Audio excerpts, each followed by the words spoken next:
Ragnar Lothbrok is probably the most famous Viking ever. He's the one who figured out how to sail from um, from their region over to England. Okay. And, so his full name is Ragnarok. Okay. Right? By the way, we're live. I probably should have said that, but Yeah, you should have, but we're not. no, we are now. Live stream is up. There's just nobody here yet, but there's a Oh, couple. it did. Yeah, it should be live. So people are gonna start showing up now. Okay, finally I'm awake for one. Hello, Josh and Charlotte and LIKP. We got some people coming. There was a couple of people that had asked us in the comments like what time it was, and so I told them I should put it on the website. I just haven't had a chance. So hopefully everyone's gonna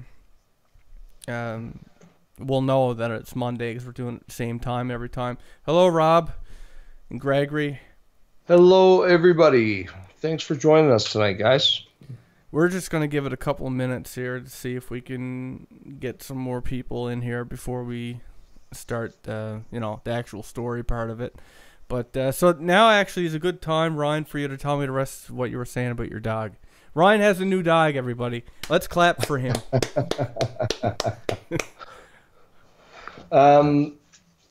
Yeah. What was I saying? I was talking about the name. Yeah. Ragnarok is the the Viking apocalypse. Right, and that's what I thought too when I heard the name. Yeah. So, but of course, I'm not going to call him Ragnarok. ALIKP, the lick. And Greenfelds. Yeah, I always when I'm reading that name too, I'm like, I get to the part of it, I'm just like the LIKP, start. Anyway, go on with your story about the Vikings. Oh, so yeah, Ragnarok is too many syllables. I think dog name should be, like 2 syllables, no more. Or could confuse them. But really, so I think well, it's just something that a convention that I've stuck to when I was picking out a name. So of course, Ragnar is a good little abbreviation or shortening of Ragnarok, and it just turns out that Ragnar is a famous Viking from history. So, well, that's awesome. So, Yeah. For everybody that just came in, that I didn't say hello. This is Will and Ryan from Effed Up Stories. Yes, that is an Effed Up Stories t-shirt that I'm wearing. Charlotte, it's I actually wear it a lot because I don't have a lot of t-shirts. I got a lot of long sleeve black shirts. You wouldn't know I was goth, but I'm not. There we go. Russell, LIKP. Okay, Russell. His name's Russell. I'll make it try easier. to remember. And we got Midwest. That's Hunter, right? Hunter, Midwestern Explorers, and Emma. Okay, we got a couple people here. I say we can start the show. Hello, everybody, and welcome to a live episode of Effed Up Stories. I am your host, Will Pender. And I'm your co-host, Ryan Sharpe. No, you didn't miss anything, Emma. We're actually just starting right now. So tonight, I got a couple of new stories. Can you about out of my town so I can show people? I don't know what you tried to say there, but anyway, okay. So, greetings from Dallas. Party time. Okay. So, I do have a couple stories here that are brand new. Actually, I got them within the last week since we last did this show. I really want to drive that home to you guys is that whereas before it took some time to get to doing these user submitted stories. Right now, especially because of the live format, it's so convenient to just take these new stories and run with them right into the next show. So if you ever thought about submitting a story, now's the time to do it. I mean, we are going to go back to older ones as well, but as soon as they come in, I'm going to start trying to get them done. So you might remember the last time that we did the show last Monday, I had asked everybody if you had a story involving children and the paranormal, whether that was, you know, your own children when you were a child or somebody that you know. And anyway, I did get a story. I hesitated and wondered if maybe I should hold on to it until I got a couple stories to do a, you know, a theme-centric show. But I think I'm just going to do it now. I do have a little tiny bit of a story of my own. Now, I was mentioning last time that my own son, Isaac, you know, this is how it started, was that he was looking around the room, and he was obviously watching something and following it and smiling at it. And like, not subtle, like, I mean, really, like, you know, following it around. And that happened again. But here's the weird part. So I told Ryan this, you know, obviously happened in the last week. Now, my wife told this to me, and what had happened was she had Isaac, and Isaac was, you know, he was actually in his car seat, and she had him, because that's what we do sometimes. We put him in the car seat on the floor in the living room so that he can see us, because he's at that phase where, like, he needs to be a little bit of a distance to focus on you. So, like, we'll put him there so he's comfortable and he can watch you talk and stuff like that, right? So, anyway, he was there, and she noticed that, you know, he was following something in a corner of the room, kind of where the TV was, and there's a lamp. And on the opposite side of the room from that is a, you know, we have a very big, I guess, window to the front yard. And when she looked over there, she actually saw a white mass that he was what he was following with his eyes. She saw it only in a reflection, not when she looked in the corner, but when she looked into the window and saw the reflection, she saw this white mass go into the wall. And she, and I was at work at the time when this happened, and she texted me, and she was all freaked out. But here's the weird part, and this is the part that I was telling Ryan. It kind of got me, you know, interested in it. But anyway, you know, like anybody who's got an iPhone, like when you get a text, your screen just lights up, and it's got like a, you know, your text is there, and then you know, you hit your button, and you go in, and you're on your text or whatever. Well, I took my phone, and you know, the thing came up, and I pushed my home button, and then where the text would have been, like where I would have been able to click on it and enter my reply or whatever, the screen just went black. And I clicked it again, and it came up for a second, and then it went black. And I mean, like, you know, within half a second. And when I did it the third time, it went from, you know, the text that she sent and the background, like the home screen with all the icons, and it basically strobed back and forth in a it was just like a strobe light, like back and forth. It was like flickering really fast. And then finally I was able to, you know, get in there and text it. And I just found it weird that it happened at the time when, you know, my wife had noticed this, and at the time that she texted me. I've never ever had that glitch happen on any phone I've ever owned before. And especially my iPhone. My iPhone really hasn't glitched at all for me. So again, like, I can't say I've ever heard of a glitch like that. Right, and because the power went out on the screen like that, like almost instantaneously, you know, like there's that thing with the ghosts and the electrical devices, right, where they interfere with lights flickering and with and things power like drain on batteries and. Right. EMI. You know, do you mean electronic voice phenomenon? EVP, Hunter? But EMI. But anyway, that's basically what happened, and that was my little thing. And then when I was talking to my mother-in-law, she was talking about how my nephew, you know, she babysits him a lot. His name's Jaron, and he used to have this phase, because I was telling her the story, right?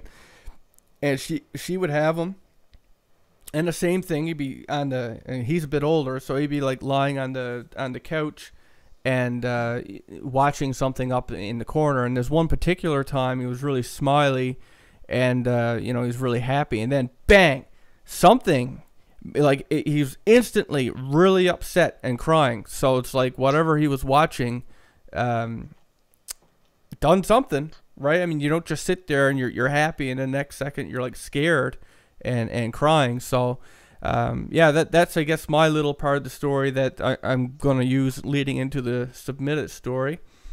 And then we'll get to everybody here. So this story actually came from a woman named. So just real quick, I'm not sure how to pronounce it, but Josh has asked for a shout out to Tahlequah. Josh, Tahlequah, Oklahoma. Can you give a shout out to Josh? Tahlequah, Oklahoma, so I can show people. Okay, hello Josh B. and Tahlequah, Oklahoma. I think that's how you pronounce it. Is it? I'm sure we're probably both butchering the hell out of it. But we tried. We tried. Oh, and a shout out for Harambe. and a shout out for Harambe. Okay. Yeah. So so thanks again for everybody joining us. If you're just coming in, we're talking about some paranormal stories involving children. So what do we got first? Well, I'm gonna. Ryan's right. Aha! I nailed it. This one time. No, I'm just joking. Just one time. So we're gonna Arkansas. Well, fuck, man. That's a real. No, I'm just joking. You'll never let me live that down. You know, my family. Just as a quick little note, my family has this thing of fucking up words like that. I remember watching the show with and Mom was there one time, and this kid comes on and his name comes up, Nathaniel, and she goes, "Oh, Nathanel," right? I was like, "What, Nathanel?" And then my brother called Patricia Patrica, and what was it my sister did? Penelope from Penelope. So I mean, like me doing Arkansas is just. Kind of makes sense. Par for the course. Par for the course. I mean, but the only difference is I knew what the word was. I just fucking read it stupid. But it's spelled stupid. Anyway. So we're going to do the story by Naomi. Now, she sent this, in the last week. And by the way, guys, I'm going to copy and paste. There's some questions here. I'm going to copy and paste these questions into a thing, and I'll get to them right after I tell this story. And if anybody got any questions, we'll do a short Q&A before we get to the next one. Oh, Brittany. Jeez, I better watch what I say. Brittany's like there, right? Yeah. Oh, my. She's spying on me now. That's my wife, everybody. Spying on me. Okay. So this story comes from Naomi, and she sent it in the last week, and it's basically an answer to my request for anybody who has stories with, kids who have experienced paranormal. And so, okay, so she says, I asked this, and here's her story. So she has a son who's autistic, and he told her that, he doesn't like it when she leaves him alone at night. And I would imagine that that's probably true for a lot of children, but there's a bit to this. So anyway, she asked him, why that was. And he continued his statement by saying that I always try to go with you, but I can't. He said, you get sucked away too fast. And you got to remember, like when a child is trying to explain, they're in their best way of trying to say it in a way that makes sense to them. So she asked, for more details, and he basically says that he wakes up, and when he wakes up, the bed is shaking, and it's moving, and his mother is being sucked up through the walls. And he swears that, to him, he thinks it's a huge vacuum cleaner that he can't see, right? And that's creepy as fuck. That's creepy as fuck because she goes through the walls, and it gets creepy. I used to have that happen too. My bed used to shake when I was a kid. My mom actually had that happen as well. So now this gets crazier. So we'll just keep going here. So okay. So he also told her that sometimes she gets dragged out of bed and into the hallway and through the walls, right, during the night. And he also told her that once he tried to chase her as she was being dragged in her sleep, but she was moving too fast. And he said that he waited for her and he cried in the hallway until eventually his older sister came and took him into her room to sleep. So, I mean, so far we got her getting, the poor kid has seen her get sucked through the ceiling, sucked through the walls, out into the hallway. He also told her that some stories that, where someone would actually wake him up at night and take him through the walls. And then they would talk to him and then return him to bed, and sometimes, taps him on the back of his head or neck, he said. He can't remember. So, like, it's almost, the way that she has it here is almost like, I guess, that's how they put him to sleep. It's like a tap on the head or a tap on the back of the neck, and, to put him to sleep. So, anyway, he also says that the same ghost, or whatever it really is always present when she's taken at night. So, whether that's her getting sucked through the ceiling or through the walls, this same ghost that takes the kid is there with him while she's gone.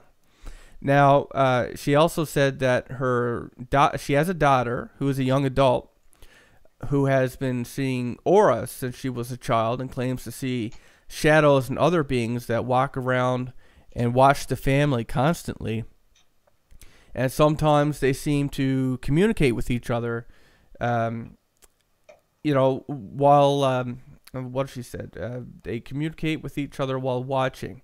She describes it as being like water beings from the movie Abyss. Now, you know what? I have that movie and I'm trying to picture it, but I love that movie. So the water beings, they were, like literally just comprised of water and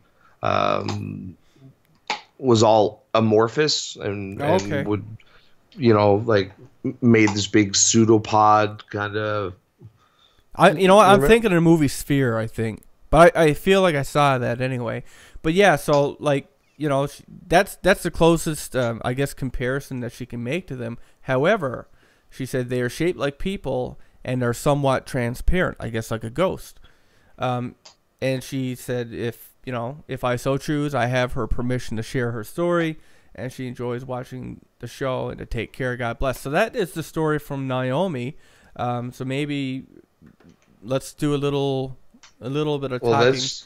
The very first part with, the waking up, the bed shaking, and because that, like, I just, from experience, like, that used to terrify the shit out of me when I was a kid.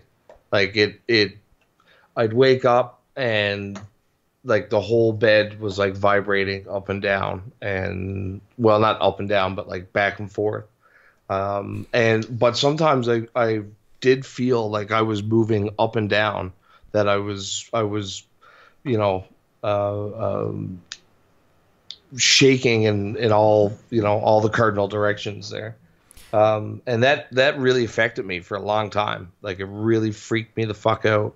But to go on with the, sucking her mom out of the bed. That's the part that got me, right? Walls, that's, like, the image is just in my mind is striking. Right, and it's for her child, how he explained it the best way that he could. I mean, that's a scary thing, man. Like, children, they're very honest because they're children. They haven't been corrupted yet, generally. And when they're scared, I mean, they're genuinely trying to, explain it so they can figure it out and feel safe or whatever. And so, like, he I guess, thought of it as a giant vacuum cleaner, because what else could suck something that way, right? But the fact that she went through the walls, that's different. I mean, that's a different, because it would have to alter our reality, right? Well, and it's a phenomenon that's associated with the extraterrestrial phenomenon too. Like, it's not the first. Of course, like, one of the ones I think of is Whitley Strieber. Now I don't know how familiar you are with his stuff. I've seen some stuff, yeah. Yeah. But he talked about the extraterrestrials hopping in and out of the walls. Um, and I know that there's been, quite a few abduction, regressive hypnosis stuff that, excuse me, where the people said that they went, they were lifted up out of bed and went through the wall, went through the ceiling. Um, if that's the case, if we just take those stories at face value, that represents a pretty significant level of technology. Well, if you think about it, I mean, taking alien abduction into account, I mean, it would seem, especially for I feel like that's what we're talking about, right? Yeah, for That's sure, what the for story sure. is to me. And like for an alien, I mean, I just don't picture them like sneaking in through your window and snatching your people, right? Nobody's gonna get that reference, but yeah, I don't picture. Oh, I'm sure some people will. I don't. From what was his name, Antoine? Anyway, that was hilarious. But anyway, Rob Mason made a good little point there. Wow. Question mark. Astral abductions. Well, yeah, for sure. Like, Right. if you think about an advanced alien race, I don't think that they're going to literally be Jimmy and locks and stuff like that to get in here. It's never the way it is. I mean, people report seeing a light usually, and then they don't remember much after. But I would say chances are they never leave their UFO. I would, well, in general anyway, it probably is a lot like how it was explained, some kind of technology that can target an individual and change their, I guess, the fact of being solid in this dimension and pull them out, right? Or change the solidness of the wall. Yeah, you know what it could be? You know, we did discuss before the possibility of life as a video game, of it being code, which, by the way, I forget the name of the scientist now. He's very, very well known, but he had just came to the conclusion, like... Are you talking about Elon Musk? No. Okay, I was he gonna got say, he got white he's hair. not a scientist. No, he got... Oh, Michio Kaku. Yeah, and he said that basically he's come to the conclusion that he's found on what's the word? Basically proof that we are in some kind, like there is a higher power, whether you want to call that God or what. But he said something of it like that everything is governed by it, kind of like how programs and stuff work, I guess. Well, it was the proof that he talks about is the discovery that buried in the equations for sorry, my puppy just pissed on the floor.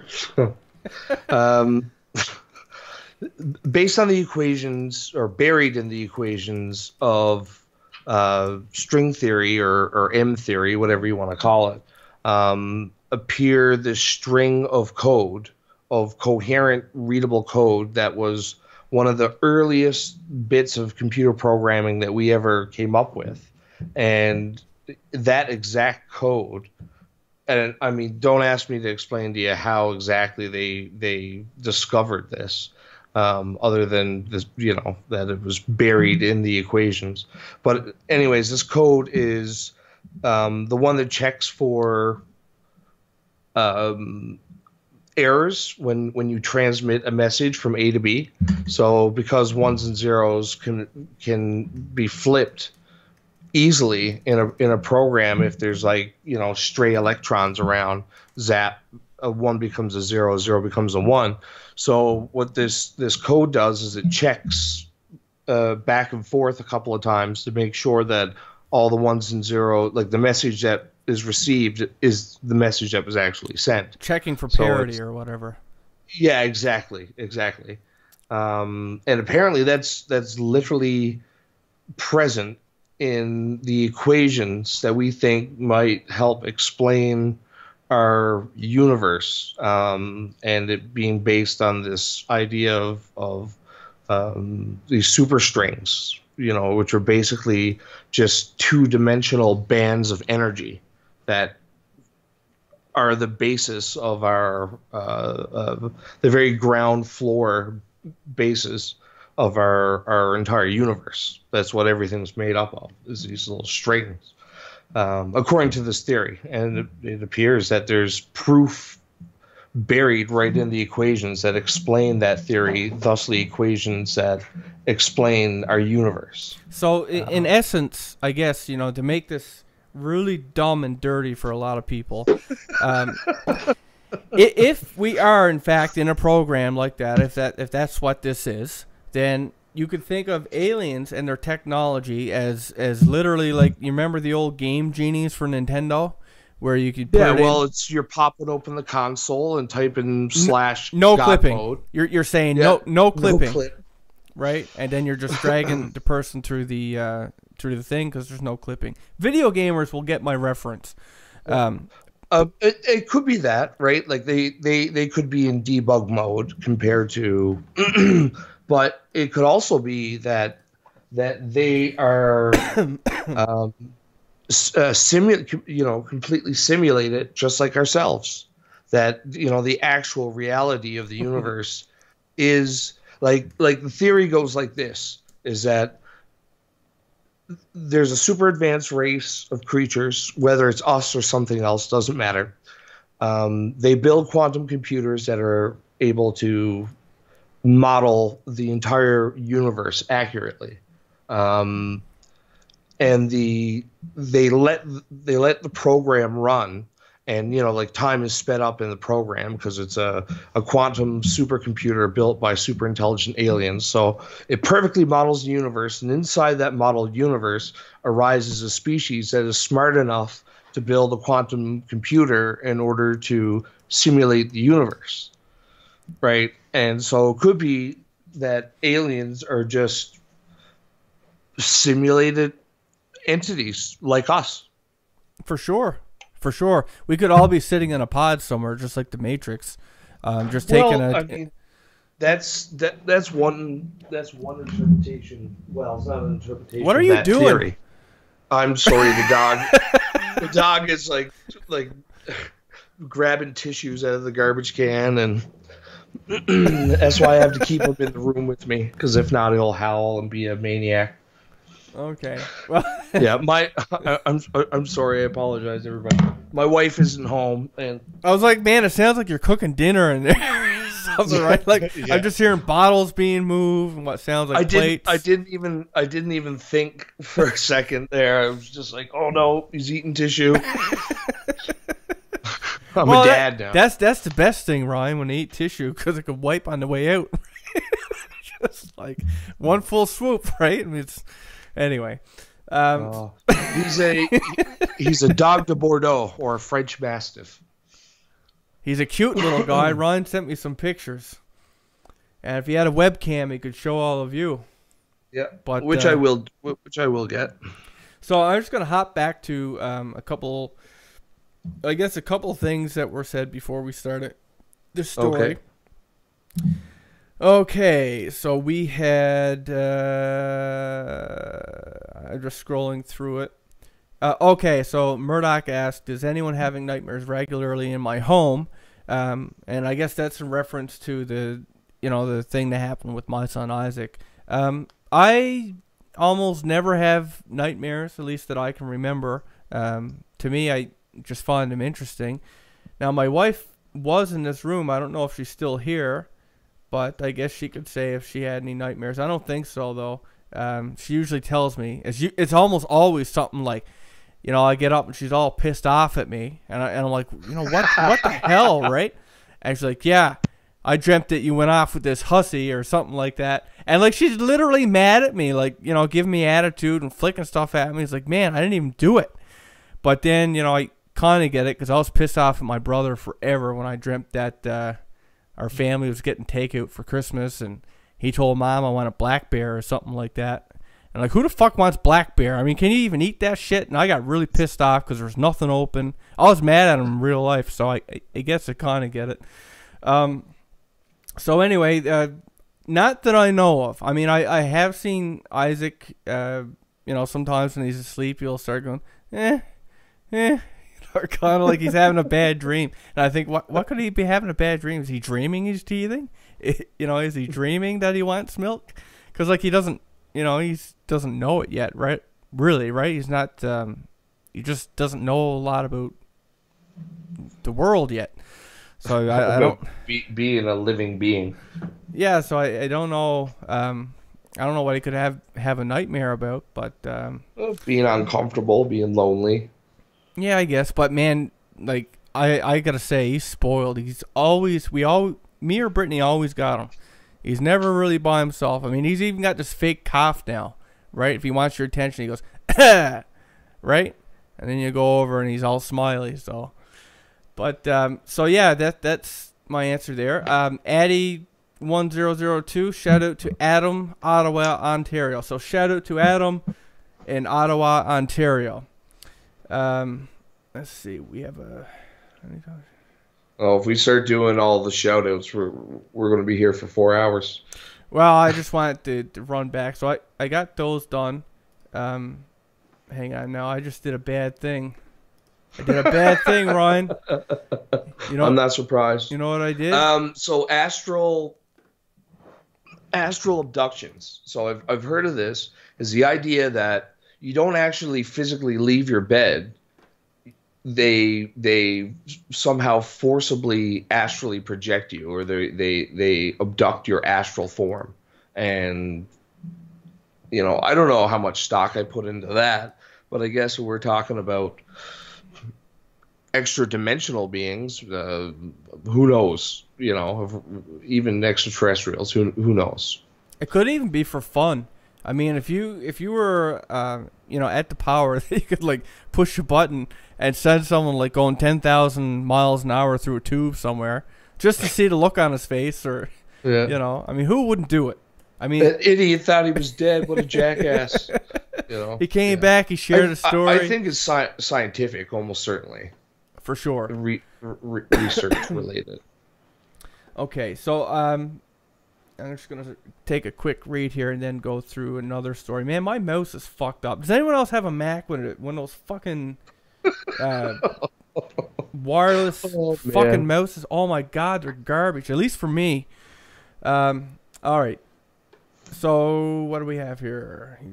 You were reading through your list. I right. just jumped in there because you were having issues. Right. So someone dreamt of snakes. Miguel Porras. When I was a child, I used to have nightmares constantly. Then my mom told me that when I started talking, one of my first words... Yeah, Miguel. One of my first words were viveras, so snakes. I guess that's the translated thing. Brittany, Isaac isn't watching this, and you're not my mom. And I swear Vivoras. But I just remembered something that was totally off topic. I'm not going to go there, but it made me laugh a bit. Do I believe in dragons? No, not really. I would love if dragons were real. I like to think that there has to be, if the many worlds theory is correct, and there's infinite number of parallel universes, that at least one of them has something like a dragon. I know there's a lot of like folklore stories from Japan involving dragons. Now the whole world, that's the weird thing about dragons, is that Skyrim. It's inherently implausible, the idea of these giant flying reptiles that can breathe fire. But it's everywhere. Every culture has a dragon. That's who knows? Maybe in an alternate world somewhere, maybe there is dragons. Maybe there's something to it. But so we got a couple Skyrim fans here. That's awesome. Let me ask you this: since everybody's mentioning Skyrim, because Ryan and I love Skyrim, who played Morrowind? Because that was the fucking bee's knees, right? Like, that was the Elder Scrolls. Now they had 2 games before that, but Morrowind was the one that it was just like, wow. Right? I mean, in fact, I would go as far as to say that some of these games, the Elder Scrolls, as much as I love them, I mean, I love Skyrim, but, Oblivion dumbed down the Elder Scrolls a little bit more than Morrowind, and then Skyrim even more so. I mean, in Skyrim, everyone was a fucking magic person. Everyone had magic because you were Dragonborn, right? Oh boy. Okay, I think we're a little off topic here. Yeah. Okay. So we're gonna get into into the story of now this one.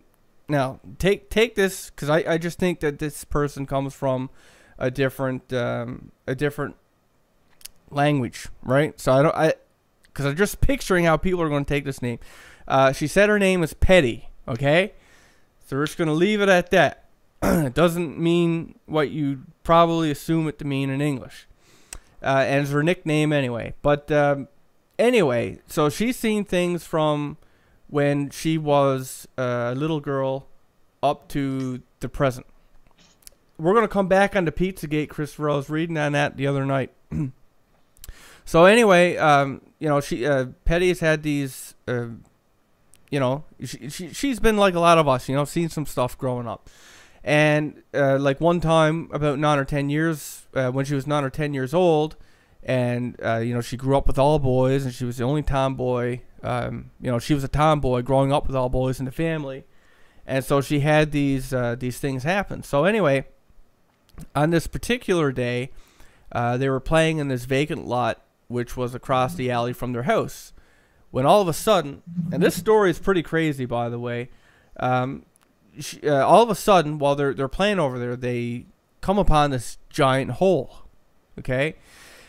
And, you know, they played over here all the time, like every day. It was, you know, I mean, you can imagine any place that you would play, you know, whether it was a field, like us kids, we played in the field, no, playing hockey in the road, you know, pissing off all the people driving up and down. But anyway, you'd notice something like that when it was at a place. So that's what they found. They found this hole, and it was very deep. And she said that when you looked into it, you could actually see what was down there. And what they saw, it was like a whole other planet or Earth. Because what they saw was another sun shining, tall, beautiful grass, and trees with flowers blossoming on them. So there she was. She had her little brother and her 2 nephews with her. And the brother and the 2 nephews decided to go down, right? She was the oldest. And, you know, like the oldest always is, you know, you can threaten your siblings. You go down there, I'll beat the crap out of you. And that's more or less what she was saying. She didn't want them to go down. She had tremendous fear of what was down there. But they ignored her. And she said, yeah, well, you know, if you guys come back, I'm going to beat the crap out of you, kind of thing. And, you know, she had this sense from the hole that something wasn't right. Well, you know, obviously, because there's a whole different place down here. It's very unnatural. So anyway, when they got down there, she called out to her brother and asked, you know, what they saw down there. And it was basically what she was seeing from up, you know, not in the hole, which was the trees and basically like another Earth down there. But anyway, it was very beautiful, apparently. Nothing happened to them. And eventually they came back out. But what she doesn't understand is where the hole came from and why she was so afraid to go down there in the first place. So when they looked down this hole, they seen the sky of another place? No, or it was not like the sky. Looking out of a cave? You know what? It sounded to me like you were looking from a different perspective. Like as if you were, you know, well, I guess, yeah, if you were in a cave that was like maybe a little bit off the ground and you looked out of it and you saw the Earth and stuff like that, that's what she saw. But it was like in the Earth. It was a hole going down. You know, this wasn't just in the woods somewhere. It's not like it was like a hole in the ground and it was a, you know, a cave or whatever. This was a parking lot. Right? I mean, and the sun was shining down there. I mean, you know, if there was a hole in the ground, there wouldn't be any natural light, especially. And the only light you would have is if there was like construction workers or somebody with a, you know, a lantern or flashlights or something like that. So that's what they saw. It was, you know, it's like this hole in a parking lot, a vacant parking lot, and down in it, a whole other world. Right? So I don't know. I mean, that's a wacky story, right? And it's not the first one I heard of it. Honestly, I've heard other stories, similarly with I guess other worlds beyond a certain. Well, you know what it puts me in mind of the Green Children of Woolpit. Okay, well, You remember? Okay, so if I remember correctly, the Green Children of Woolpit were like a brother and a sister that wandered into this little town.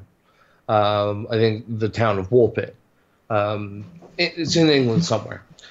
So the weird thing about these kids, though, was that they were green. They were very striking. Otherwise, they were perfectly normal. And like the people took them in and tried to teach them to speak and stuff like that. And I think the little boy got sick and died, and the girl kind of assimilated into the culture. And the little girl eventually explained that they had come from this subterranean world filled with people like them. Okay. And that was, yeah, I don't think there was much more of it than that, but you know, a couple of green kids wander into town, and I mean, like, this was, you know, in the 10th, 11th, or 12th century. Okay.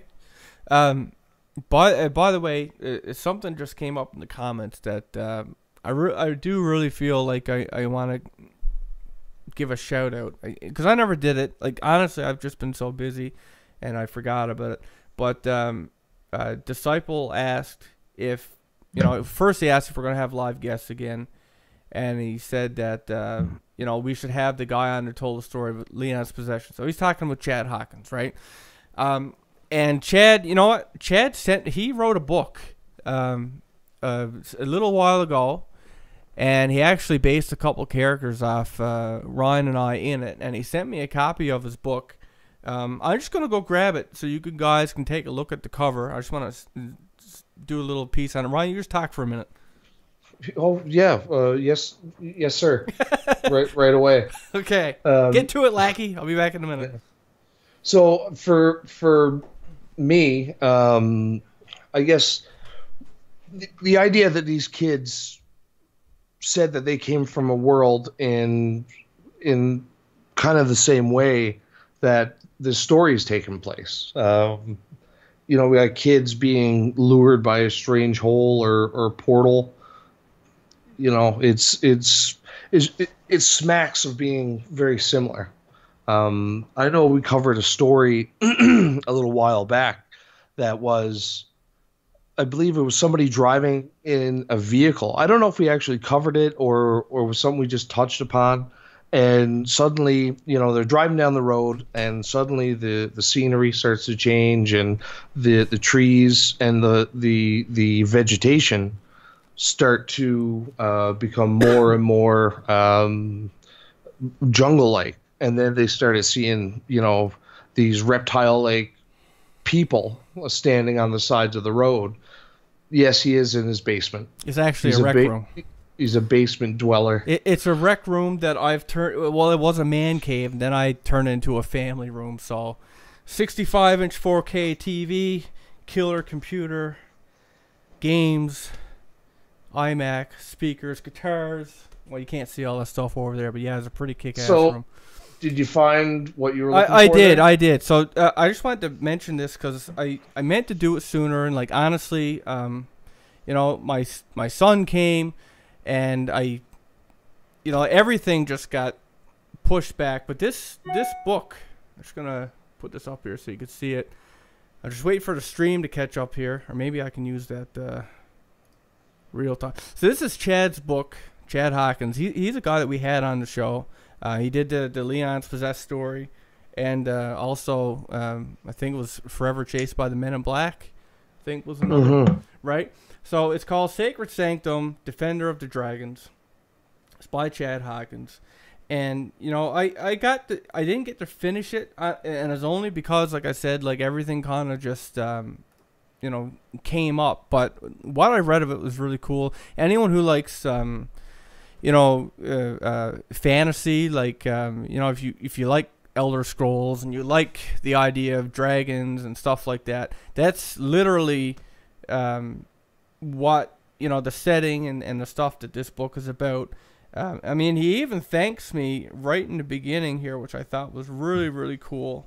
He thanks a bunch of people in the beginning. Totally didn't expect it, but it was so cool and nice of him to do.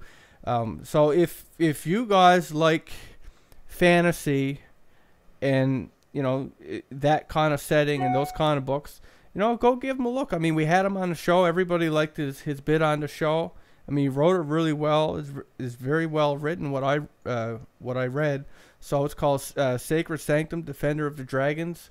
Go check it out. I'm sure that you could probably Google it and find it. So yeah, that's Chad Hawkins. Since he was brought up, and you know what? We actually did. I was gonna have him on the show after I finished reading it, and we do some kind of paranormal topic that maybe tied into something. But like I said, once my son came, everything just kind of got, I guess, jumbled and sidetracked and stuff like that. So yeah, that. Now I'm just gonna scroll up here and see what we had from some other people while I was gone. Man, there's a lot of stuff. It's a little bit hard to keep up with you guys. So, something I've seen pop up several times, and I don't know how much we want to get into it, but Pizzagate.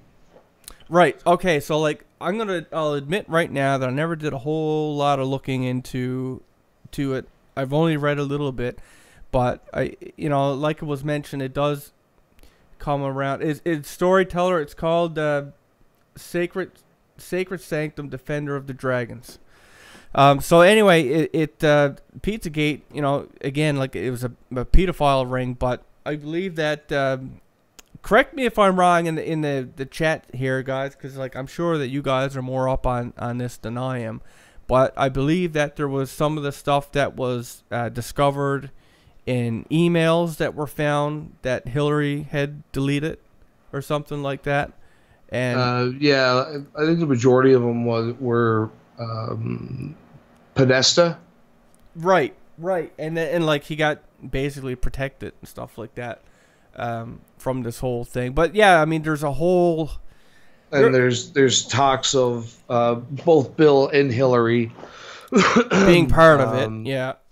Well, not just being part of it, but also attending this pedophile island owned by this billionaire who apparently has like a whole harem of children. I don't know. It's fucked up. Actually, you know what? I'm going to go right here and just say this. For that topic in particular, I don't think that we should do that because we'll probably disappear. Like, I'm not even joking. I think we're going to skip over that. And if you guys want to go and do your own looking on that. Yeah, I mean, it's not something that we're not covering because it's not important. We don't want to disappear.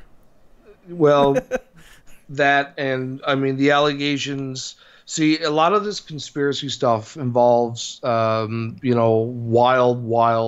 brutal accusations against real people who have real money and real power. And with all the UFO researchers and other researchers and whistleblowers that have been suicided or found dead, I think it's safe to say that it's not something we want to really get into. But no, I would say anybody who just go check it out yourself. Yeah, the truth is, I mean, I'm not talking about that anymore, but just a note on, I guess, media in general. Basically, this election in the U.S. was really interesting because all the media that was bought and owned by the government that went a certain way didn't work this time. It didn't work, right? Yeah, that's a very, very interesting point. It's always worked. Like, the government owns the media. They own TV. So, like, forever, everybody have been, you know, we've been in, you know, you're force-fed what you watch on TV. You don't have a choice. What comes on TV is what you watch. What comes on in your newspaper, you watch. And then this beautiful thing came along called the internet. And now, all of a sudden, people can go and do their own research. They can go and find their own stuff. And look at the immediate reaction to it. There's this sudden attack on alternative media. There is. Like, I mean, geez, I can't remember what I was reading now. But, man, like, there's stuff. There's even Obama came right out and said, yeah, people got to stop reading, you know, news sites that aren't basically CNN and MSNBC and that kind of stuff.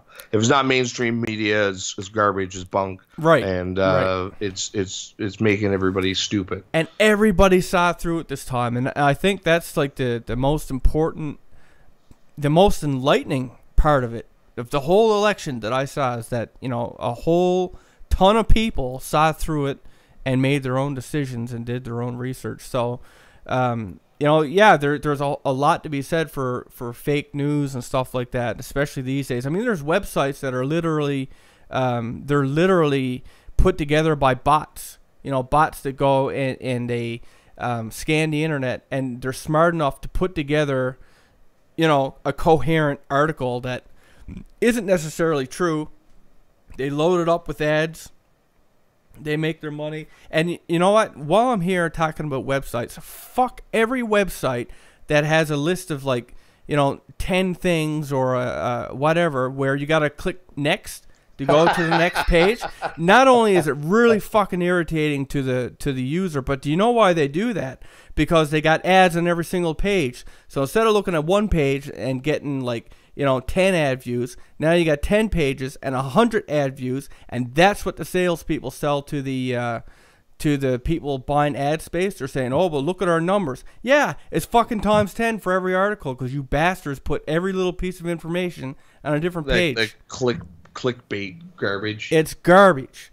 So anyway, yeah, that shit really irritates me, especially as a web developer, right? Because, you know, so there's a lot of real interesting comments and questions. Russell, was it?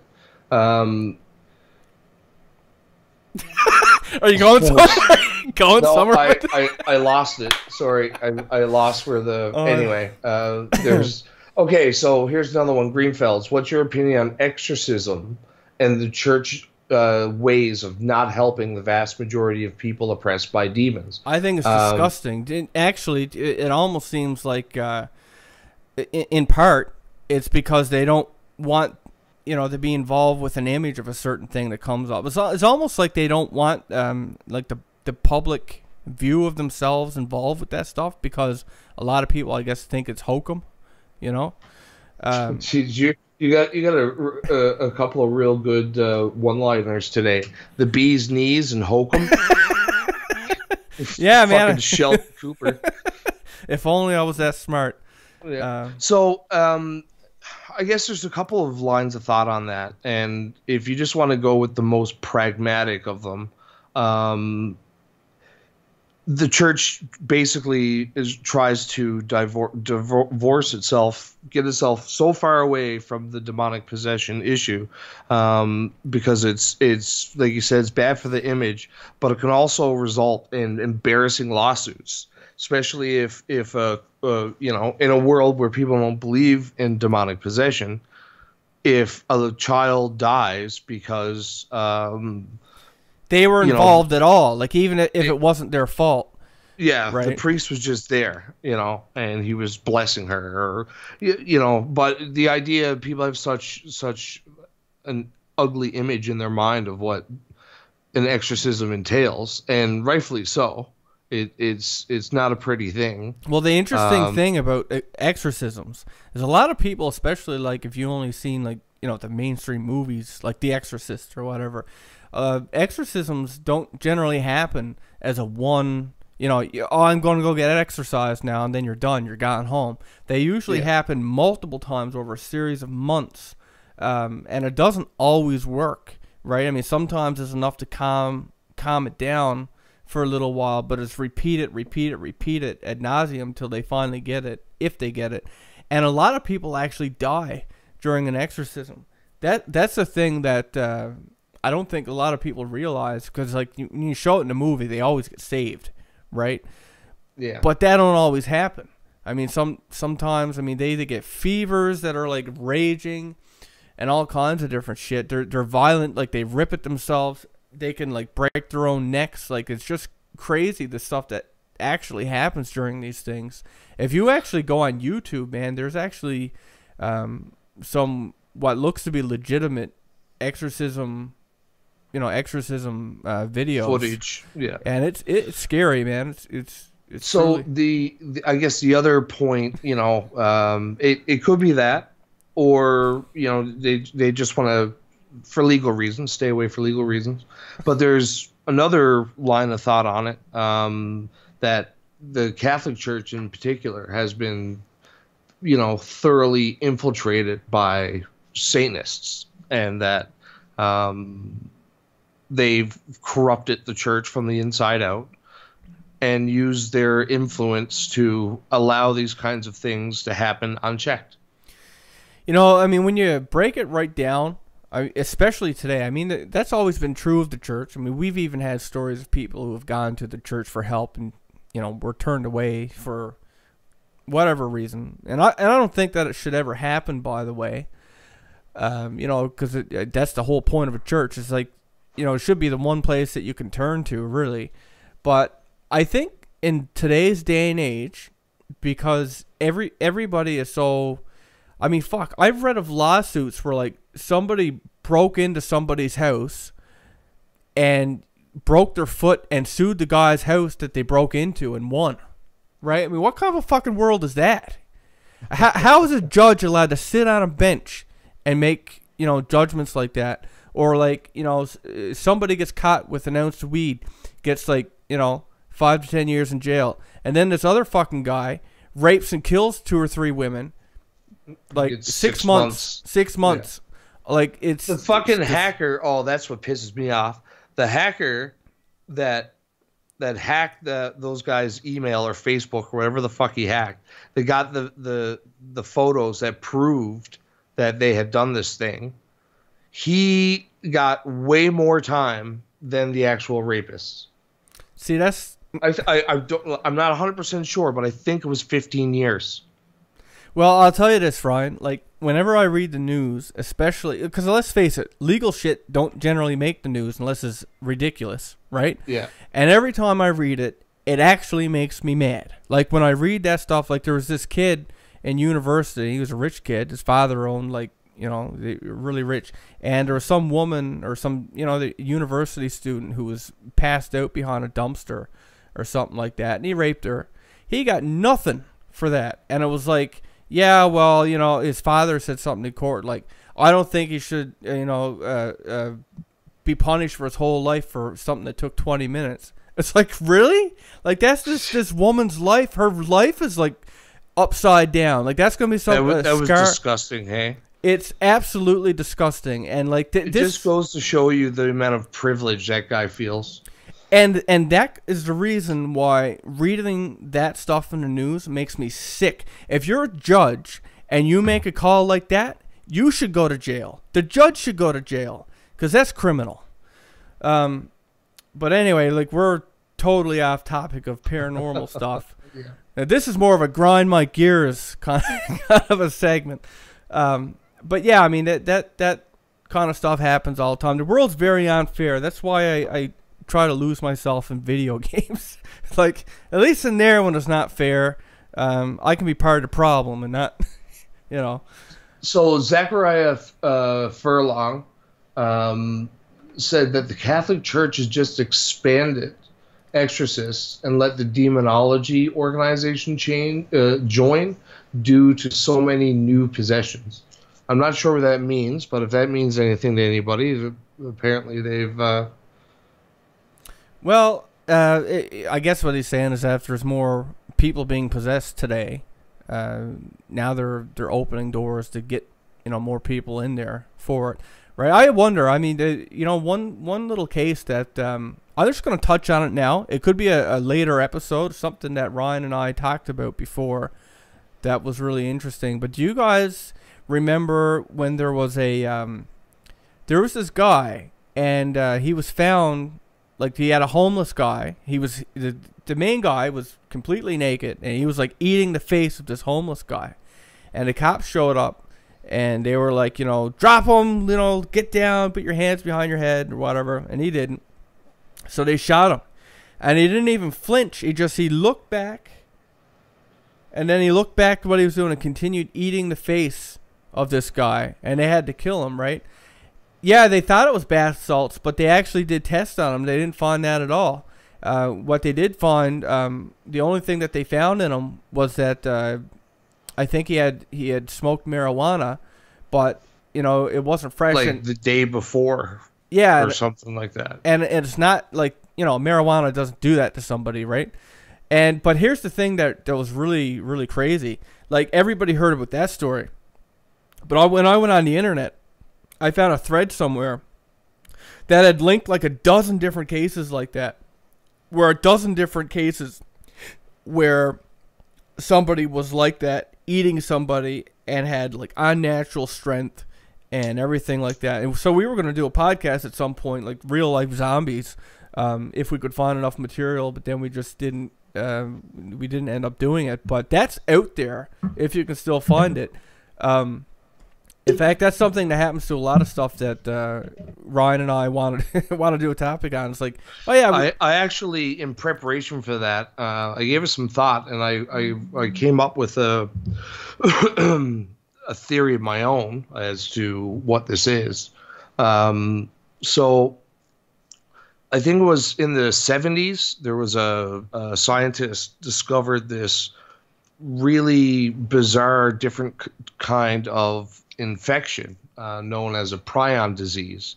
And it's not a virus, it's not a bacteria, it's like a bundle of proteins that somehow interact with the proteins in your brain tissue, and it fucking tangles them all up. And it literally creates holes in your brain. And I believe it was called kuru. And they discovered it in Papua New Guinea, in this tribe that practiced a ritual form of cannibalism where they would eat the brains of their honored dead. So the higher up the totem pole you were, the more likely your brain was going to be eaten. And people who fucking acted crazy were supposed to be in touch with the spirit world, and they were revered above all. So this kuru was spreading through the population like fucking wildfire. So he apparently went and took these proteins, these prions, and started injecting them into animals in the United States. Like, took it back to the United States and started injecting all kinds of animals. And they weren't like, some of them were like free ranged and just tracked so that, they could let it live in the wild like normal. But there's people who believe that this brought the prion disease to North America, and it's now spread through everything, even including us. So it would be human spongiform encephalopathy. It's like the one that you'd be more familiar with is bovine spongiform encephalopathy, and that's mad cow disease. So what we're talking about is like mad human disease.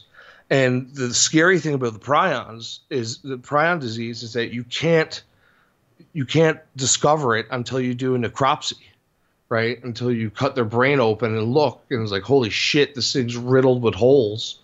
And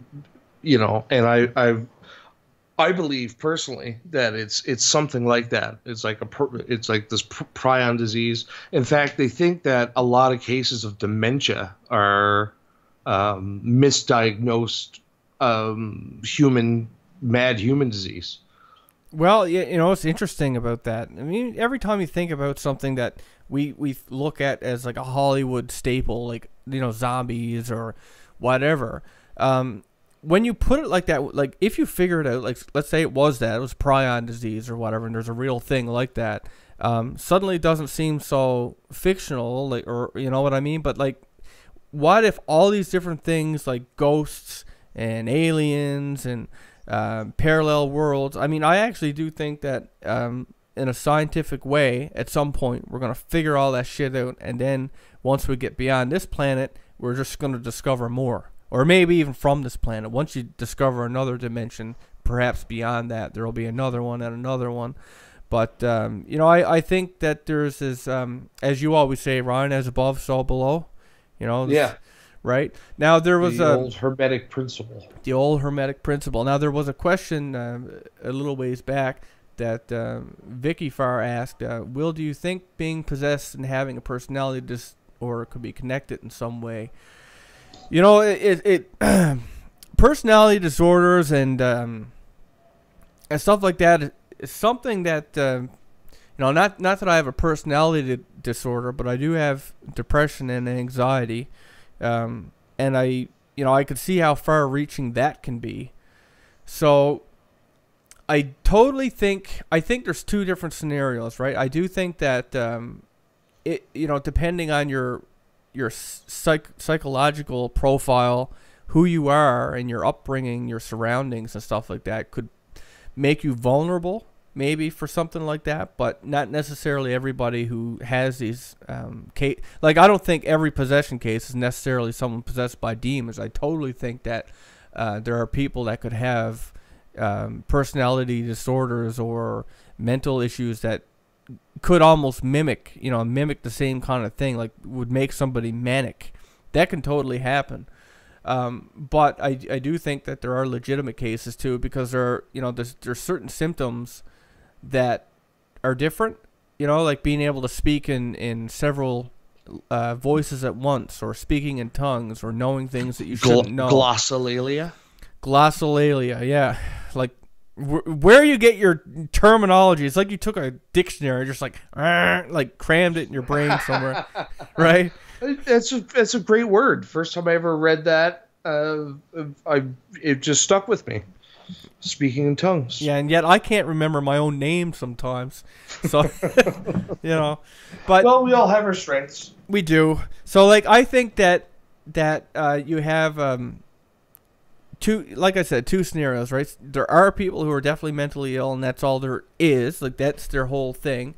And I do think that there are people who are possessed, and it's legitimate there. I think that it doesn't even have to be a personality disorder, but I think that certain personality types and stuff like that you could be more vulnerable to certain things, in the same way that like a larger person could possibly be more vulnerable to like heart attacks than someone who doesn't have to carry the weight around or whatever, right?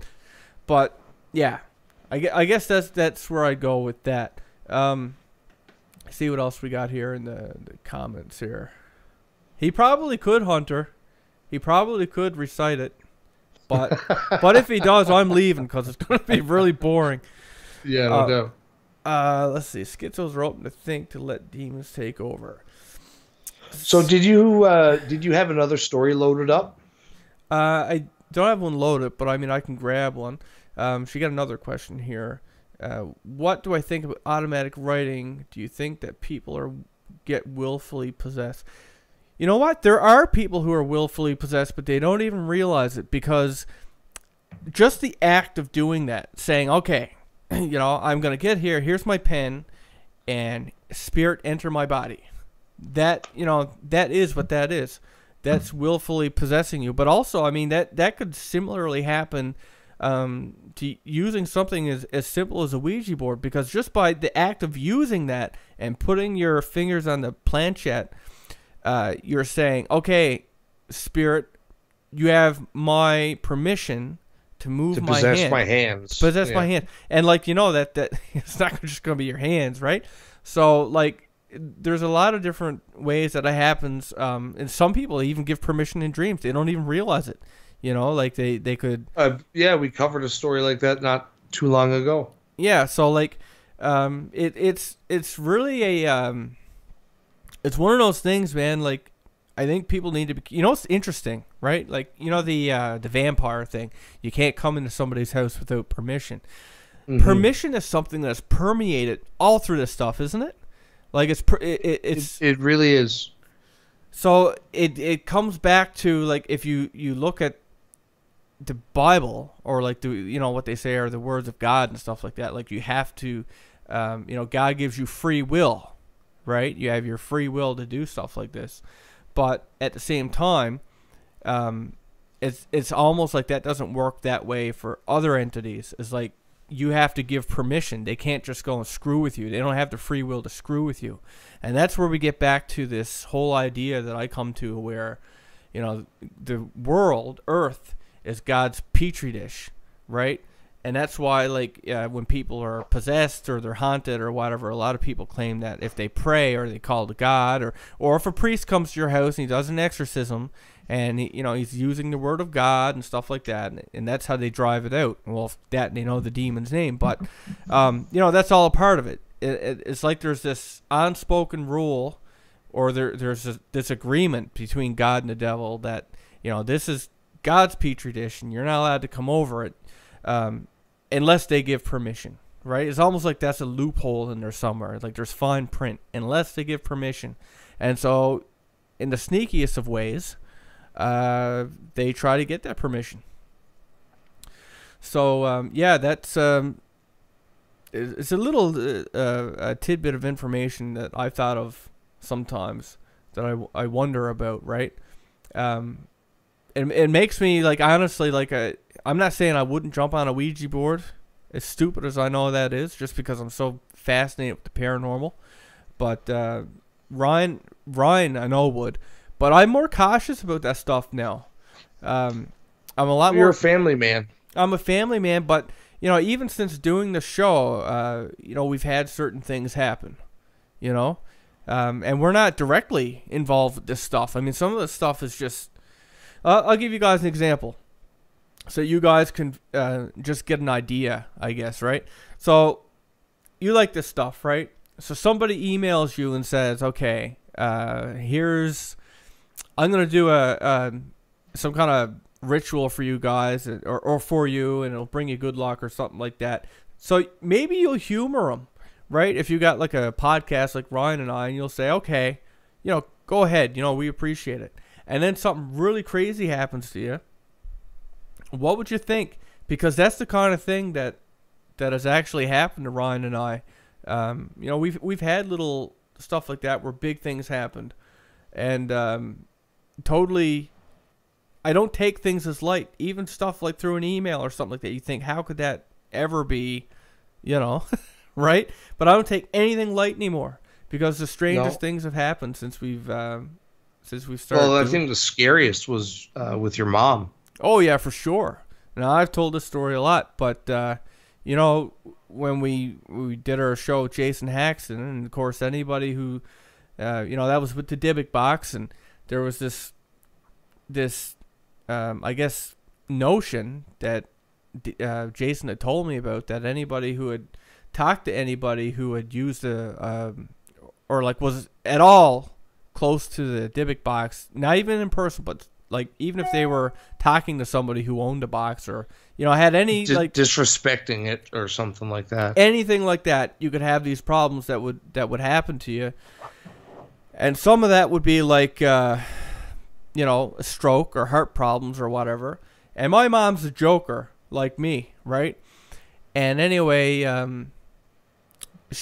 when I told her I was doing an interview with Jason Haxton, I told her what it was. She joked about it, like, oh yeah, blah blah blah, I'm cracking jokes at it for a couple days before it happened. But the night that we went to do the damn thing, or the night before, I can't remember which, she had to be rushed to the hospital because her heart went into atrial fibrillation.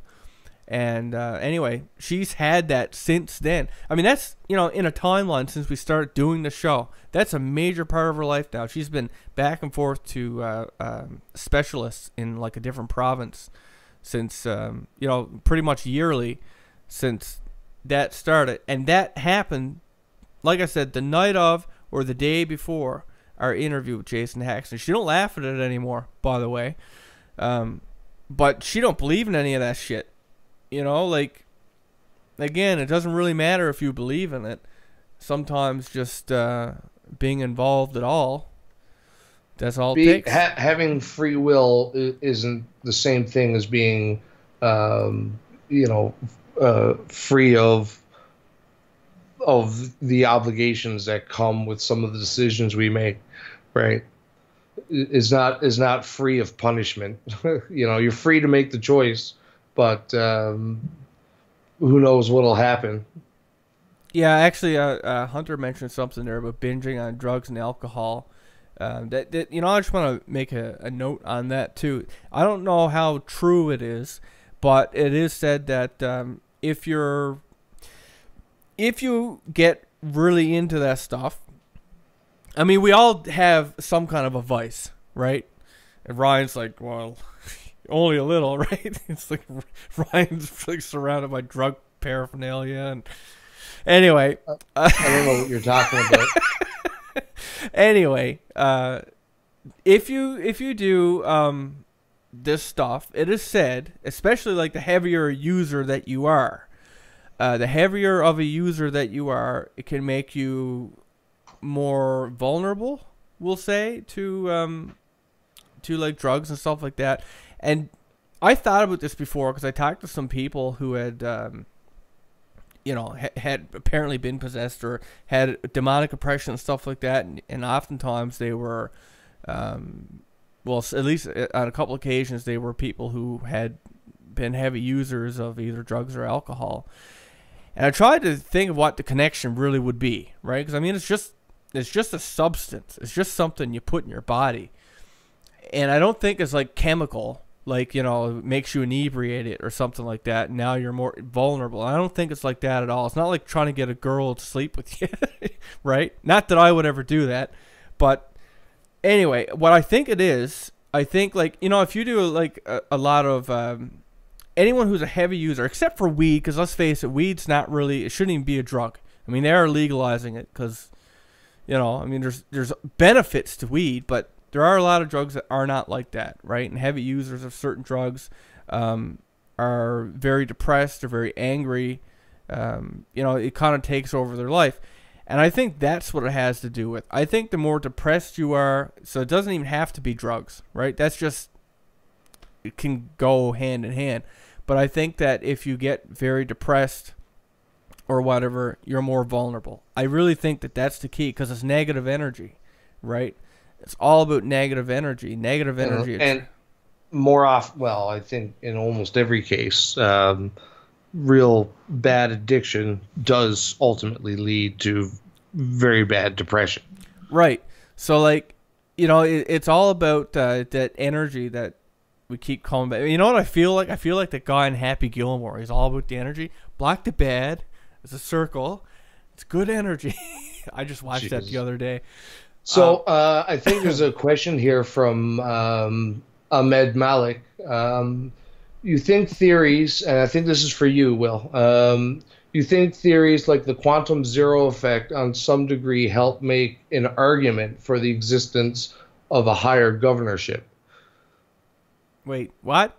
Can you say that again? You think the theories like the quantum zero effect on some degree help make an argument for the existence of a higher governorship? Well, can you first explain to me what that theory is? I'm not exactly sure. I think is the idea that you can freeze a particle to a perfect stop. And I'm not sure. I think that's what it is, but I'm not sure what the implications of that are. I'm not read up on my quantum zero effect. I see him post it. This is the second time he posted, so I wanted to touch on it, but that's not a theory that I know a whole lot about. You're talking about that the theory would be an argument for the existence of God, I guess is what he's saying there. I just know I just forgot my name. I totally, man. I was just, Okay. I should. Let's move on then. All right. I've actually been sick all week, so my brain is only functioning at quarter capacity anyway. I don't even need any drugs or alcohol. I'm lucky I can keep my eyes open at this point. Let's see. Ryan is the guy you hire when you need to do some Batman stuff. That's pretty good. Well, I know when I need a Batman, I just put a Ryan sign up there. You know, in fact, my light was just a giant beard. Yeah, it's just a giant silhouette of a magnificent beard. Yeah, a magnificent beard. I gotta tell you, that's where Ryan hides all of his stuff, is in his beard. Isn't that true, Ryan? Again, I don't have any idea what you're talking about. Remember when you were a bouncer and that guy was like, "I'll give you $20 to get in that club." Okay, and he took the money. Let's move on here. And he didn't move, and he was like, "Well, let me in." He's like, "What?" He's like, "I just gave you $20. What money?" "It's in your beard, you crazy idiot." Anyway, I'm tired. Go on.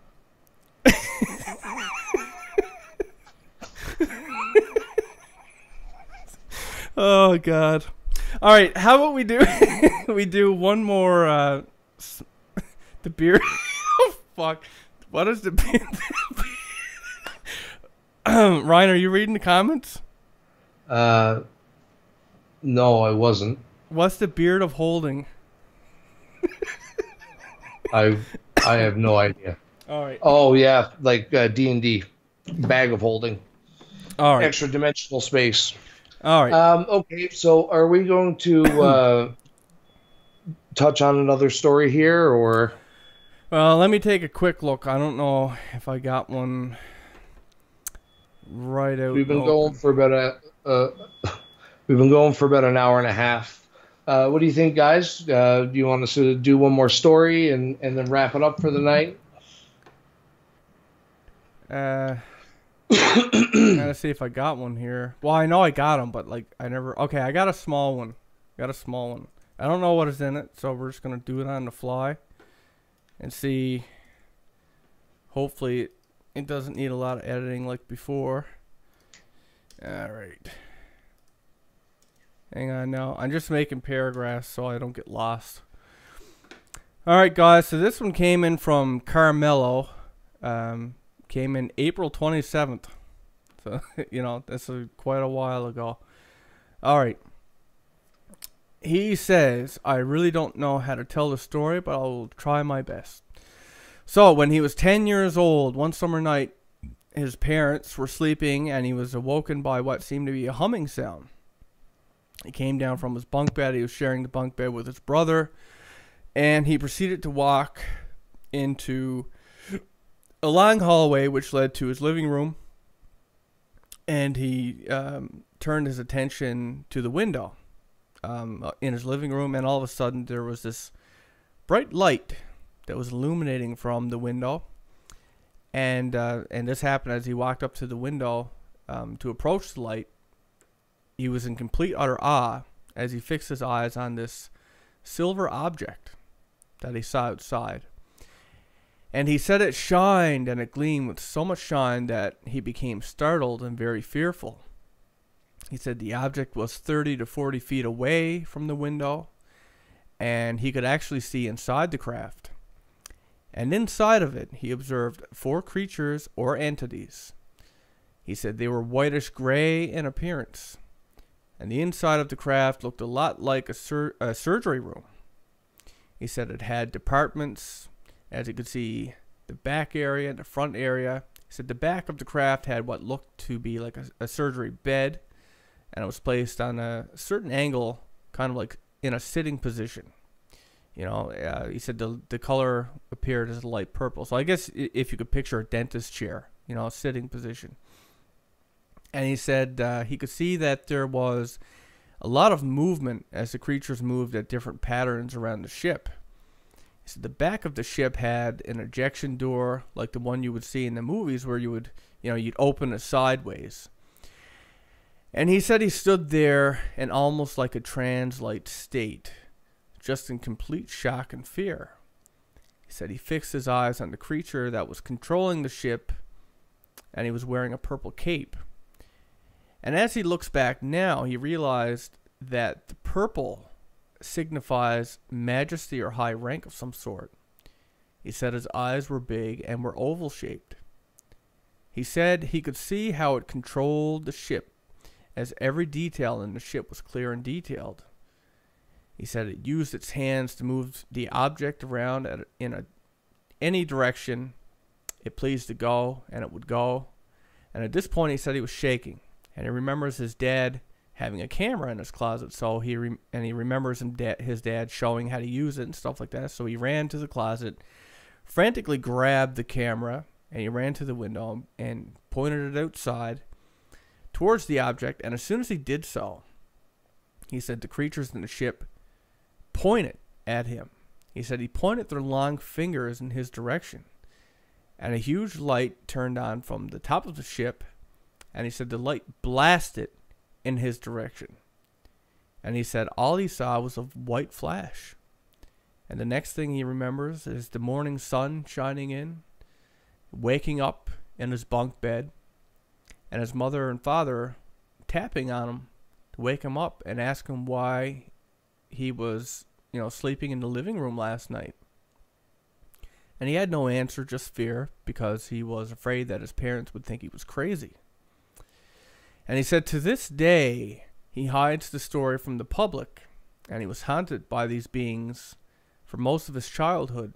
Can't explain anything that he saw or experienced, and finally he's sharing it today. And he said he would love to share more of his experiences with us someday. So he said, please take the story serious, as everything written is 100% true. It's something very personal to him. And so, yeah, sounds like he was abducted. Well, if not abducted, he was definitely, the light knocked him out in his living room. How old was he when he had this experience? He said he was 9 or 10. 9 or 10. Yep. Wow. Right. So, well, that's a very, it's a very vivid recounting. But I guess if you experience something like that, you didn't get your mind erased, I guess it would leave a pretty indelible mark on you. Oh, for sure. Well, I mean, I find it interesting that they could do it with light, but I also found it interesting that, aliens, I mean, they do, right? They come down and, we see them, but it's almost like they're surprised that, someone could see them. It's like, wait, I thought I was invisible down here. Someone send that light at him and knock him out. It's like, well, if you're in his front yard and you're shining like a couple thousand megawatts of light, then there's a chance someone's gonna see you, right? But maybe they think it's okay to do 3 in the morning. I don't know. But yeah, that's a pretty messed up story. And of course, we have that the surgery room, right? How many alien stories have we heard? Geez, man, almost all of them have like a surgery table or something on it where they're like doing experiments on people and stuff like that. Some kind of operating room of sorts. Now, people have trouble with how how crazy some of these stories get, and one of the things that I keep seeing pop up regarding alien abductions is that there's a pretty large group of people now that have come out and said that their abductions weren't performed by extraterrestrials. It was human beings, and that somehow they're able to create these altered memories that is attempting to plant this cover over what actually happened. And that they claim in some cases that, the people who are speaking and that they're dealing with are American, or sometimes I've read a couple, I think 2 stories now that talk about them being Russian. Okay. So, you know, if that's the case, if that's a thing that actually happens, then perhaps there's a scenario where these outlandish, you know, very difficult to believe memories are put in there just to, you know, well, we got to step it up. People are getting too used to the regular story. We got to step it up a little bit and keep the rest of the world thinking they're crazy. Yeah. Yeah. Right. So any memory you have of a craft or having some kind of a operation performed on you, you know, and of course some people think that it's connected to the secret space program idea. For sure. So that being said, I just looked at the time, and I got to get up early for work in the morning. But thanks everybody for coming out. I'm really digging this whole live back and forth thing where, you know, we can interact with you and all that stuff. And I think Christina just came here. Hello, Christina. Oh. We're just cluing up. But don't worry, it'll be uploaded pretty quick. Yeah, it'll probably take it'll be processed, I'm sure, within an hour and be online. And next Monday, of course, we'll be doing the same thing, same time. It's 5:30 p.m. PST time. That's our new thing. So if anybody's got, like I said, like if you got a paranormal story or whatever, I mean, you could probably see by now, especially since the last 3 or 4 we've done. We're burning through these things pretty quickly. So the more stories we get, the better. I mean, we do have a bunch on the site that we got to cover too, but, you know, we will cover them. Probably if you submit one week, it'll probably get into next week's podcast or the one after that. So, yeah, we're getting through them pretty quick. So anyways, guys, thanks for coming out and hang out with us around the online campfire. And we'll catch you next Monday. Good night, everybody. Good night. I hesitated and wondered if maybe I should hold on to it until I got a couple stories to do a theme-centric show, but I think I'm just gonna do it now. I do have a little tiny bit of a story of my own. Now I was mentioning last time that my own son, Isaac, you know, this is how it started, was that he was looking around the room and he was obviously watching something and following it and smiling at it and like not subtle, like I mean really like, you know, following it around. And that happened again, but here's the weird part. So I told Ryan this, you know, obviously happened in the last week. Now my wife told this to me, and what had happened was she had Isaac, and Isaac was, you know, he was actually in his car seat, and she had him, because that's what we do sometimes. We put him in the car seat on the floor in the living room so that he can see us, because he's at that phase where, like, he needs to be a little bit of a distance to focus on you. So, like, we'll put him there so he's comfortable and he can watch you talk and stuff like that, right? So, anyway, he was there, and she noticed that, you know, he was following something in a corner of the room, kind of where the TV was, and there's a lamp. And on the opposite side of the room from that is you know, we have a very big, I guess, window to the front yard. And when she looked over there, she actually saw a white mass that he was what he was following with his eyes. She saw it only in a reflection, not when she looked in the corner, but when she looked into the window and saw the reflection, she saw this white mass go into the wall. And she, and I was at work at the time when this happened, and she texted me, and she was all freaked out. But here's the weird part, and this is the part that I was telling Ryan. It kind of got me, you know, interested in it. But anyway, you know, like anybody who's got an iPhone, like when you get a text, your screen just lights up, and it's got like you know, your text is there, and then you know, you hit your button and you go in and you're on your text or whatever. Well, I took my phone and you know, the thing came up, and I pushed my home button, and then a good little abbreviation or shortening of Ragnarok, and it just turns out that Ragnar is a famous Viking from history. So, Well, that's awesome. So, yeah. for everybody that just came in, that I didn't say hello to, hello. This is Will and Ryan from Effed Up Stories. Yes, that is an Effed Up Stories T-shirt that I'm wearing. Charlotte, it's I actually wear it a lot because I don't have a lot of T-shirts. I got a lot of long sleeve black shirts. You wouldn't know I was goth, but I'm not. There we go. Russell, Likp. Okay, Russell. His name's Russell. I'll It'll try. make it I'll easier. try to remember. And we got Midwest. That's Hunter, right? Hunter, Midwestern Explorers, and Emma. Okay, we got a couple people here. I say we can start the show. Hello, everybody, and welcome to a live episode of Effed Up Stories. I am your host, Will Pender. And I'm your co-host, Ryan Sharpe. No, you didn't miss anything, Emma. We're actually just starting right now. So tonight, I got a couple of new stories. Can you about out of my town so I can show people? I don't know what you tried to say there, but anyway, okay. So, greetings from Dallas, party time. Okay.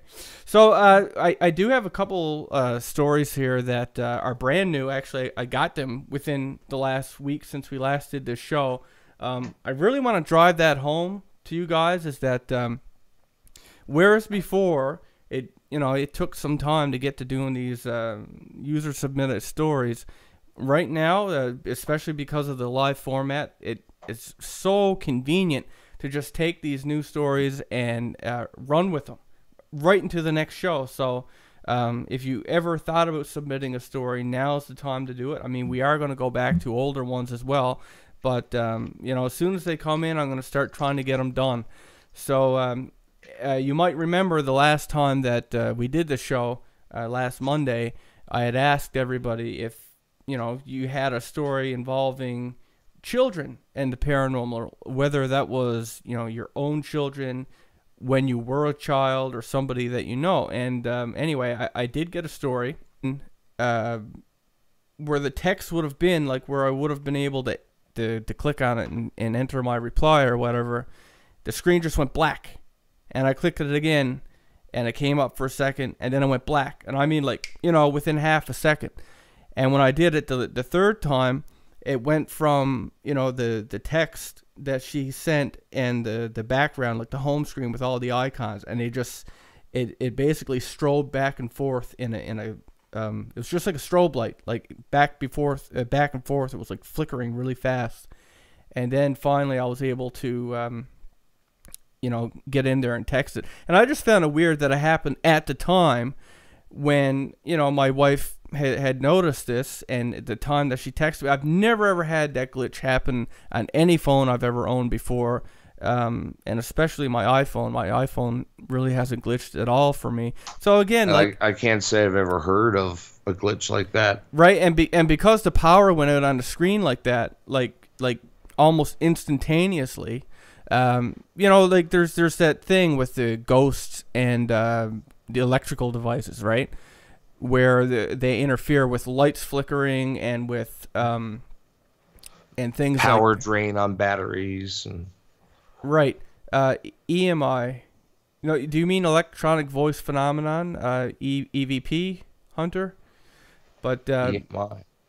But anyway, that's basically what happened, and that was my little thing. And then when I was talking to my mother-in-law, she was talking about how my nephew, she babysits him a lot. His name's Jaron, and he used to have this phase because I was telling her the story, right? And she would have him, and the same thing. He'd be and he's a bit older, so he'd be like lying on the couch and watching something up in the corner. And there's one particular time he was really smiley, and he was really happy, and then bang.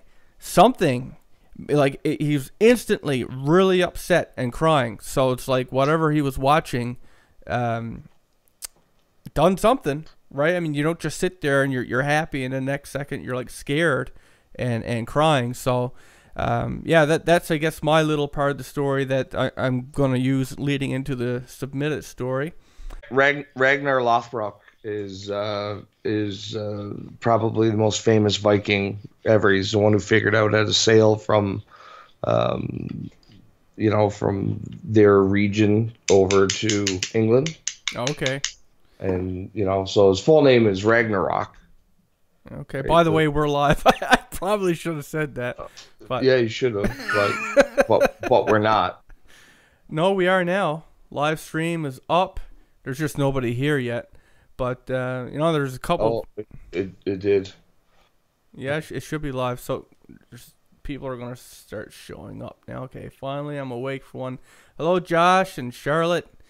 And LIKP, we got some people coming. There was a couple of people that had asked us in the comments like what time it was, and so I told them I should put it on the website. I just haven't had a chance. So hopefully everyone's gonna will know that it's Monday because we're doing it at the same time every time. Hello, Rob and Gregory. Hello, everybody. Thanks for joining us tonight, guys. We're just going to give it a couple of minutes here to see if we can get some more people in here before we start, the actual story part of it. But so now actually is a good time, Ryan, for you to tell me the rest of what you were saying about your dog. Ryan has a new dog, everybody. Let's clap for him.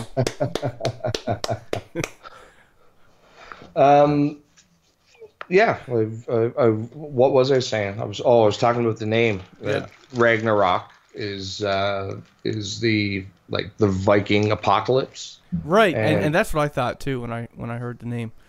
Yeah. So, but of course, I'm not going to call him Ragnarok.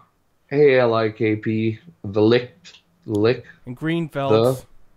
Yeah, I always when I'm reading that name too, I'm like, I get to the part of it, I'm just like the LIKP, start. Anyway, go on with your story about the Vikings. So yeah, Ragnarok is too many syllables. I think dog name should be like 2 syllables, no more, or could confuse them. But really, so I think it's just something that a convention that I've stuck to when I was picking out a name. So of course Ragnar is. And then we'll get to everybody here. So this story actually came from a woman named. So just real quick, I'm not sure how to pronounce it, but Josh has asked for a shout out to Tahlequah. Josh. Tahlequah, Oklahoma. Can you give a shout out to Josh? Tahlequah, Oklahoma, so I can show people. Okay, hello, Josh B. and Tahlequah, Oklahoma. I think that's how you pronounce it. Is it? I'm sure we're probably both butchering the hell out of it. But we tried. We tried. Oh, and a shout out for Harambe. and a shout out for Harambe. Okay. Yeah. So so thanks again for everybody joining us. If you're just coming in, we're talking about some paranormal stories involving children. So what do we got first? Well, I'm gonna. Ryan's right. Aha! I nailed it. This one time. No, I'm just joking. This one time. So we're gonna. Arkansas. Well, fuck, man. That's a real. No, I'm just joking. You'll never let me live that down. My family. Just as a quick little note, my family has this thing of fucking up words like that. I remember watching the show with and Mom was there one time, and this kid comes on and his name comes up, Nathaniel, and she goes, "Oh, Nathanel," right? I was like, "What, Nathanel?" And then my brother called Patricia Patrica, and what was it my sister did? Penelope from Penelope. So I mean, like me doing Arkansas, it just kind of makes sense. Par for the course. Par for the course. I mean, but the only difference is I knew what the word was. I just fucking read it stupid. But it's spelled stupid. Anyway. So we're going to do the story by Naomi. Now, she sent this, in the last week. And by the way, guys, I'm going to copy and paste. There's some questions here. I'm going to copy and paste these questions into a thing, and I'll get to them right after I tell this story. And if anybody got any questions, we'll do a short Q&A before we get to the next one. Oh, jeez, I better watch what I say. Brittany's like there, right? Yeah. Oh my, she's spying on me now. That's my wife, everybody.